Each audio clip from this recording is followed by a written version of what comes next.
a entrada do Brasil no OCDE, um sonho que o Brasil acalentou, porque as práticas e as políticas, o regramento da OCDE sinalizam justamente nessa questão, tanto da liberdade econômica, mas principalmente das boas práticas da governança e do compliance, que depois de estarmos na boca de entrarmos, o governo retrocede e abre mão de entrarmos na OCDE, o governo atual, né? Votamos contra. Por que votamos contra o arcabouço? Porque quando você substitui o teto de gastos por esse piso, ele, na verdade, não estabeleceu nenhum regramento.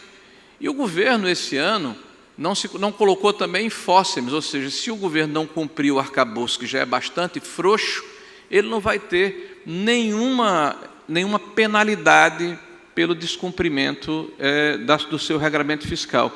E vejam, já partiu de um patamar que parece que os economistas estão desconhecendo. Vocês estão lembrados do que aconteceu em 22, no final do ano? Se aprovou uma PEC em que se aumentou a receita, as despesas do país, sem contrapartida de receita e sem se anular despesas, em mais de 200 bilhões de reais. Esse foi o ponto de partida. Então, a partir de um rombo estabelecido de 2%, 200 bilhões de reais, na dívida pública brasileira, ou seja, você colocou por terra todo o esforço feito em 4 anos de trabalho, com apenas uma penada, você ainda estabeleceu um arcabouço fiscal frouxo, que não vai conseguir deter a curva do endividamento público do país. Isso é um fato, porque o governo não participou da discussão e da elaboração da reforma tributária. Ela foi feita pelo Legislativo e as empresas e os empreendimentos e os segmentos econômicos que foram excepcionalizados, ou seja, receberam isenções dentro desse processo de negociação na Câmara e no Senado Federal, obrigaram os setores remanescentes da economia a terem, segundo o próprio ministro Haddad, um IVA de 29%, o que o nosso IFE, que é o Instituto Financeiro Independente lá do Senado da República, acredita que é mais de 30%. Nós vamos ter o maior imposto do mundo. Como é que você pode votar uma reforma tributária para gerar ou para legar aos brasileiros o maior imposto do mundo? Isso vai significar elisão fiscal, contrabando, descaminho e erosão da base de arrecadação. Não há como ficar de pé essa reforma tributária. Vamos ver o que vai acontecer agora na regularização através das leis complementares que virão ao Congresso Nacional. Nós estamos vivendo num país em que claramente é uma disfuncionalidade dos poderes. Há uma hipertrofia, que é o nome utilizado cientificamente, ou seja, um poder está se insurgindo, está se imiscuindo na prerrogativa de um outro poder. Eu vou lembrar aqui a questão das ADPF, vou dar um exemplo apenas, o ministro Marco Aurélio pode discorrer com mais propriedade do que eu. Em um determinado momento da pandemia recente, uma DPF, uma ação direta, né, como é o nome, Marco Aurélio? Descumprimento, pois é, olha o nome bonito aí. Então, essa DPF foi gerada por um grupo lá no Rio de Janeiro, em relação à questão da necessidade de se impedir que as polícias ingressassem nas comunidades mais humildes do Rio de Janeiro.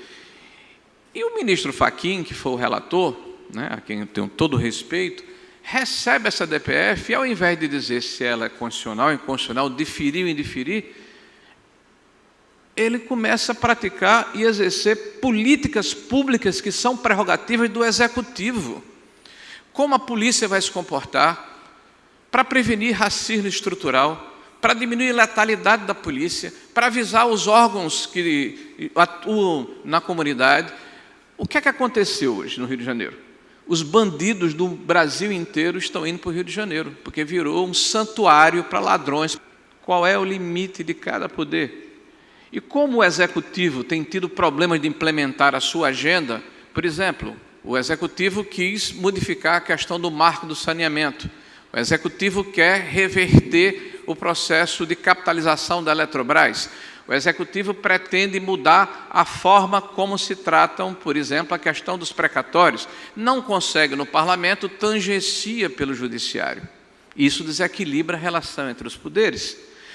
Ora, se o Legislativo é, em última instância, a vontade manifesta da população, que vota a cada 4 anos para fazer um recall dos políticos que o representam ou não, é lícito imaginar que este poder deveria representar majoritariamente a sociedade brasileira. Que aquele que ocupa cargo público atue com diligência maior do que teria sido a defender os próprios interesses. Atue com pureza d'alma, com desassombro, com coragem, tendo em vista que a coragem é a síntese de todas as virtudes. Não adianta a pessoa ser habilidosa, ter conhecimentos múltiplos, se é pusilânime, se simplesmente não atua com coragem. A Constituição revela que a República é formada pelos estados, municípios e Distrito Federal, e que há um tripé que se quer revelado por poderes harmônicos e independentes: o poder legislativo, o poder executivo e o poder judiciário. Qual é o pressuposto, a premissa inafastável para ter-se consagrado o que previsto na lei maior? Que cada poder, e de bem-intencionados o Brasil está cheio, cada poder atue em sua área. O judiciário, ele está com uma sobrecarga inimaginável. E aí se fala em plenário virtual, em turma virtual, e se fala muito, ao invés de ter-se decisões de colegiado, em decisões monocráticas. Por quê? Porque o brasileiro só acredita praticamente na solução proclamada pelo Estado julgador. Tem o judiciário uma missão sublime, que é a missão de substituir a vontade das partes, que ao invés de sentarem à mesa, simplesmente apaixonadas sentaram na mesa e não chegaram à almejada composição. O poder do juiz, portanto, é um poder inigualável. O Supremo. Acima do Supremo não se tem um órgão a que recorrer. Mas isso pode gerar uma forçação de mão? A resposta é negativa. Isso só gera uma responsabilidade maior, percebendo a envergadura das cadeiras, ou da cadeira, daqueles que lá estão a integrá-lo. Vejo como cidadãos comuns que, de certa forma, estiveram envolvidos nas arruaças de 8 de janeiro, sejam com prejuízo do princípio do juiz natural, julgados pelo Supremo. Deviam estar na primeira instância.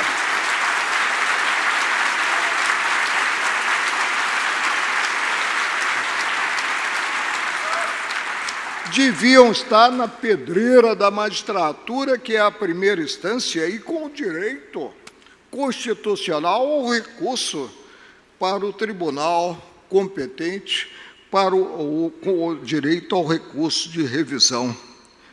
Há um prejuízo maior e aprendemos em nossos lares que o exemplo deve vir de cima. Os poderes são independentes. E independência significa que cada poder terá orçamento próprio, competência própria, administração própria. Mas harmonizarão a sua atividade. Porque, na verdade, a repartição de competências era uma mera repartição didático-administrativa. Não existe uma tripartição de poderes, existe uma tripartição do poder, porque o poder é um só, é o poder do povo. Está dito na Constituição que todo poder Todo poder emana do povo e em seu nome é exercido. Ela impõe a existência da divergência, da contrariedade, da contestação. Por isso que na democracia a oposição é fundamental. E a oposição existe na democracia para ajudar a governar, para auxiliar a governabilidade. Como é que ela auxilia a governabilidade? Criticando, observando, contestando, para que os homens da situação estejam, em qualquer nível de governo, estejam, na verdade, atentos ao que diz uma parcela do povo, que é representado pela oposição. Na Inglaterra, vocês têm, quando nós resolvemos fazer a modernização trabalhista, nós chamamos o ministro, Ronaldo Nogueira, aqui do Rio Grande do Sul. Eu disse: você percorra o Brasil inteiro, visite centrais sindicais, federações de indústria, de comércio, etc., e vamos formatar um projeto que tenha mais ou menos a aquiescência de todos os setores, porque você precisa, na verdade, unir, e este é outro defeito do Brasil, mas você precisa unir as forças produtivas do país, que são os empregados e empregadores, numa voz única. Aqui não, aqui nós temos a mania de jogar, sob o foco eleitoral, o empregado contra o empregador contra o empregado, quando, na verdade, são duas forças fundamentais. Há pouco tempo eu fazia o prefácio de um livro do Deng Xiaoping, da vida do Deng Xiaoping, de um americano. Ele assumiu a China em 1979.